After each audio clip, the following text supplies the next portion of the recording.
Hello, എല്ലാവരുടെയും വീട്ടിൽ ഓണമൊക്കെ എവിടം വരെയായി? എൻ്റെ അടുക്കളയിൽ ഓണം തുടങ്ങി. ഞാൻ ദേ ഇഞ്ചിക്കറി ഉണ്ടാക്കുകയാണ്. അപ്പോൾ നിങ്ങളൊന്ന് കണ്ടു നോക്കുക. സ്റ്റെപ്പ് ബൈ സ്റ്റെപ്പായിട്ട് നിങ്ങൾക്ക് നല്ല എളുപ്പത്തിൽ ഒരു ഇഞ്ചിക്കറി ഇതുപോലെ ഉണ്ടാക്കിയെടുക്കാം. അപ്പോൾ ഇഞ്ചിക്കറിക്കുള്ള ഇൻഗ്രീഡിയൻസ് എന്തൊക്കെയാണെന്ന് ആദ്യം അറിയണ്ടേ? വീട്ടിലുണ്ടായ നല്ല കാന്താരി മുളകാണ് ഞാൻ യൂസ് ചെയ്തേക്കുന്നത്. അതൊരു 10-12 കാന്താരി മുളക് എടുത്തിട്ടുണ്ട്. പിന്നെ ഇഞ്ചി ഒരു 250 ഗ്രാം എടുത്തിട്ടുണ്ട്. ഒരു കപ്പോളം ചെറിയ ഉള്ളി, ഒരു 5-6 അല്ലി വെളുത്തുള്ളി, കറിവേപ്പില, വാളംപുളി, ഒരു ലെമൺ സൈസ് നാരങ്ങയുടെ വലിപ്പത്തിലുള്ള വാളംപുളി ഞാൻ വെള്ളത്തിൽ കുതിർത്ത് വെച്ചിട്ടുണ്ട്. പിന്നെ പൊടികളായിട്ട് കാശ്മീരി ചില്ലി പൗഡർ 2 ടീസ്പൂണ്, മഞ്ഞൾപ്പൊടി 1/2 ടീസ്പൂണ്, നല്ല ചതച്ച കുരുമുളക് 1/2 ടീസ്പൂണ്, പിന്നെ പൊടിച്ച ജീരകം 1/4 ടീസ്പൂണ്. പിന്നെ ബാക്കി ഇൻഗ്രീഡിയൻസ് ഞാൻ ആഡ് ചെയ്യുന്നതനുസരിച്ച് പറഞ്ഞു തരാം. വെളിച്ചെണ്ണയൊക്കെ വേണം. അപ്പോൾ നമുക്കും ഓണത്തിനുള്ള ആദ്യത്തെ ഡിഷായ ഇഞ്ചിക്കറി എങ്ങനെയാണ് ഉണ്ടാക്കുന്നതെന്നൊന്ന് കണ്ടു നോക്കാം.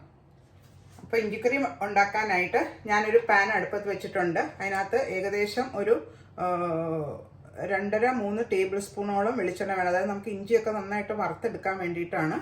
അപ്പോൾ ഞാനൊരു 3 ടേബിൾ സ്പൂണോളം വെളിച്ചെണ്ണ അതിനകത്തോട്ട് ഒഴിച്ചു കൊടുത്തു. എന്നിട്ട് വെളിച്ചെണ്ണ നന്നായിട്ടൊന്ന് ചൂടാവട്ടെ. എന്നിട്ട് ഞാനിപ്പോൾ ഇവിടെ നേരത്തെ ഞാൻ കാണിച്ച ആ ഇഞ്ചിയും ചുവന്നുള്ളിയും വെളുത്തുള്ളിയും പച്ചമുളകും കറിവേപ്പിലെല്ലാം വളരെ കുഞ്ഞതായിട്ട് അരിഞ്ഞ് വെച്ചിട്ടുണ്ട്. അപ്പോഴാണ് മൂത്ത് വരുമ്പോൾ നല്ലൊരു ബ്രൗൺ കളർ കിട്ടുകയുള്ളൂ. ഇതൊന്ന് വെളിച്ചെണ്ണ ചൂടായി കഴിയുമ്പോൾ നമുക്കിത് ഇഞ്ചി ആദ്യം ചേർത്ത് വറുത്ത് തുടങ്ങാം. ഇപ്പോൾ എണ്ണ ചൂടായിട്ടുണ്ട്. ഞാനപ്പോൾ അതിനകത്തോട്ട് ഇഞ്ചി കുഞ്ഞതായിട്ട് അരിഞ്ഞ ഇഞ്ചി ഒന്ന് മൂത്ത് വരുമ്പോഴത്തേക്കും നമുക്ക് ബാക്കി ഇൻഗ്രീഡിയൻസ് ആഡ് ചെയ്ത് കൊടുക്കാം. അതായത് ഇഞ്ചി നന്നായിട്ട് ചുമട്ട് മൂത്ത് കിട്ടണം. ആ വെളിച്ചെണ്ണ കിടന്ന് നന്നായിട്ടൊന്ന് മൊരിഞ്ഞ് വരട്ടെ.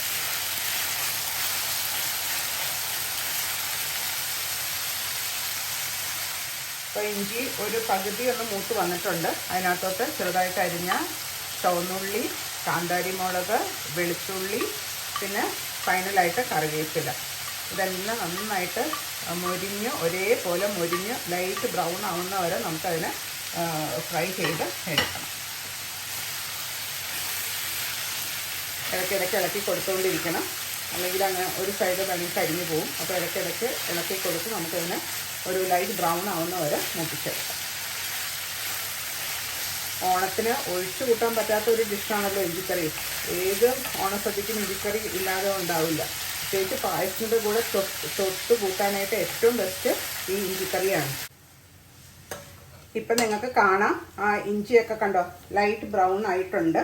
അപ്പം ആ വെളിച്ചെണ്ണയെ കിടന്ന് നന്നായിട്ട് മൊരിഞ്ഞും വന്നിട്ടുണ്ട്. അതൊരു മീഡിയം തീയിൽ വേണം നമുക്കിതിനെ ഇങ്ങനെ ബ്രൗൺ ആക്കി എടുക്കാനായിട്ട്.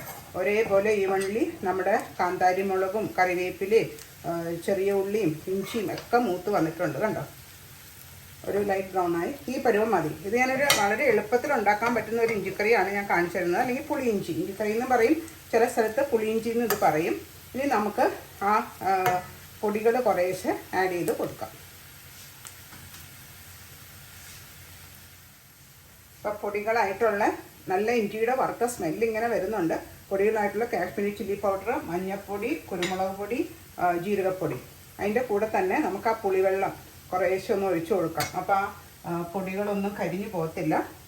കുറേശ്ശെ ഒഴിച്ച് കൊടുത്തിട്ട് അങ്ങനെ വഴറ്റിയെടുക്കാം. അതൊരു ചെറിയ തീയിൽ വേണം ചെയ്യാനായിട്ട്. ഉണ്ടോ, ഇനി ആ എണ്ണ തെളിഞ്ഞ് വരുന്നവരെ നമുക്ക് വഴറ്റാം. അപ്പം ഞാൻ ആ പുളിവെള്ളവും 3/4 ഭാഗത്തോളം ഒഴിച്ചു കൊടുത്തു. ഇനി ആ എണ്ണ ഒന്ന് തെളിയുന്ന വരെ നമുക്കതിനെ വഴറ്റിയെടുക്കണം. ചെറിയ തീയിൽ വേണം ഇത് വഴറ്റിയെടുക്കാനായിട്ട്. അതൊന്ന് ശ്രദ്ധിക്കണം. നമ്മൾ പൊടികളൊക്കെ ആഡ് ചെയ്ത് പുളിവെള്ളം ആഡ് ചെയ്ത് കഴിഞ്ഞിട്ട് നമുക്ക് ചെറിയ തീയിൽ അതിനെ ഒന്നും കൂടെ എണ്ണ തെളിയുന്ന വരെ നന്നായിട്ട് എണ്ണ മുകളിൽ തെളിഞ്ഞ് വരും. പിന്നെ ഒരു കാര്യം മറന്നുപോയി, നമ്മൾ ഉപ്പിട്ടില്ലല്ലോ. നമുക്കിപ്പോൾ ഉപ്പ് ആഡ് ചെയ്ത് കൊടുക്കാം. നമ്മുടെ ഇഞ്ചിക്കറിക്ക് ആവശ്യത്തിനുള്ള ഉപ്പ് ഇട്ട് കൊടുക്കാം. അപ്പോൾ സൈഡിൽ നിന്നൊക്കെ ഇങ്ങനെ എണ്ണ തെളിയുന്നുണ്ട്. നല്ലൊരു വാസനയുണ്ട് നമ്മുടെ കിച്ചണിലാകെ. അത് മീഡിയം തീയിൽ, അത് നല്ല ചെറിയ തീയിൽ വേണം. എണ്ണ ഇങ്ങനെ തെളിഞ്ഞ് മുകളിൽ വരുന്നവരെ ഇതിനെ വഴറ്റിയെടുക്കാം. അത് കഴിഞ്ഞിട്ട് നമുക്ക് ചെറിയ ചൂടുവെള്ളം കൂടെ ഇതിനകത്തോട്ട് ആഡ് ചെയ്ത് കൊടുത്തിട്ട് വേണം അതിൻ്റെ ഗ്രേവി കറക്റ്റ് കൺസിസ്റ്റൻസി ആക്കാനായിട്ട്. അധികം ഗ്രേവി വേണ്ട. നമുക്കറിയാമല്ലോ, പിക്കിളൊക്കെ പോലെയുള്ളതല്ലേ, കുറച്ച് വെള്ളം ആഡ് ചെയ്താൽ മതി. പക്ഷെ നല്ല ചെറിയ ചൂടുവെള്ളം ആഡ് ചെയ്യുന്നതാണ് നല്ലത്. അപ്പോൾ നിങ്ങൾക്ക് കാണാം ആ എണ്ണയൊക്കെ നന്നായിട്ട് തെളിഞ്ഞ് വന്നിട്ടുണ്ട്. അതിനകത്തോട്ട് ഞാൻ ചെറിയ ചൂടുവെള്ളം ഒഴിച്ചു കൊടുത്തു. എന്നിട്ട് നമുക്കതിനെ ഒന്നും കൂടെ ഒന്ന് മിക്സാക്കി കറക്റ്റ് കൺസിസ്റ്റൻസി ആവുന്ന വരെ ഒന്നും കൂടെ ഒന്ന് വറ്റണം, ഒന്ന് തിളച്ച് ഒന്നും കൂടെ വറ്റണം. അതിൻ്റെ കൂടെ തന്നെ നമുക്ക് ശർക്കരയും കൂടെ ആഡ് ചെയ്ത് കൊടുക്കാം. അപ്പോഴേ കറക്റ്റ് അതിൻ്റെ ടേസ്റ്റൊക്കെ നമുക്ക് അറിയാൻ പറ്റുള്ളൂ. നമുക്ക് കുറച്ച് ശർക്കര, ഒരു കഷ്ണം ശർക്കര അതിനകത്തോട്ട് ഇട്ട് കൊടുക്കാം. ആ ശർക്കര അതിനകത്ത് മെൽറ്റായി വരട്ടെ. എന്നിട്ട് നിങ്ങളതിൻ്റെ ടേസ്റ്റൊക്കെ നോക്കണം. ഉപ്പോ എരിവോ വല്ലതും വേണമെങ്കിൽ, പുളിയോ വല്ലതും വേണമെങ്കിൽ അതനുസരിച്ച് നമുക്ക് ആഡ് ചെയ്ത് കൊടുക്കാം. അപ്പോൾ നിങ്ങൾക്ക് ഇഷ്ടമായല്ലോ. എളുപ്പത്തിൽ നിങ്ങൾക്ക് നിങ്ങളുടെ അടുക്കളയിൽ ഓണത്തിന് ഇതുപോലെ ഒരു ഇഞ്ചിക്കറി ഉണ്ടാക്കി എടുക്കാം. അപ്പോൾ എൻ്റെ ചാനൽ സബ്സ്ക്രൈബ് ചെയ്യാൻ മറക്കരുത്. ഷെയർ ചെയ്യും, ലൈക്ക് ചെയ്യും, എല്ലാം ചെയ്തേക്കണേ. ഇതേ ഇപ്പം നമ്മുടെ ഇഞ്ചിക്കറിയൊക്കെ റെഡിയായി. ഇനി ഇത് ഒന്ന് ഓഫ് ചെയ്തിട്ടിട്ട്, എണ്ണ തെളിഞ്ഞ് വരുന്നുണ്ട്, ഓഫ് ചെയ്തിട്ടിട്ട് ആറി കഴിയുമ്പോൾ ഒരു കുപ്പിയിൽ അല്ലെങ്കിൽ ഒരു ഭരണിയിലിട്ട് വെച്ചാൽ ഇത് റെഡിയാക്കി എടുക്കാം. ഇത് 2 ദിവസം മുമ്പ് ഉണ്ടാക്കി വെക്കുന്നതാണ് വളരെ ടേസ്റ്റ്.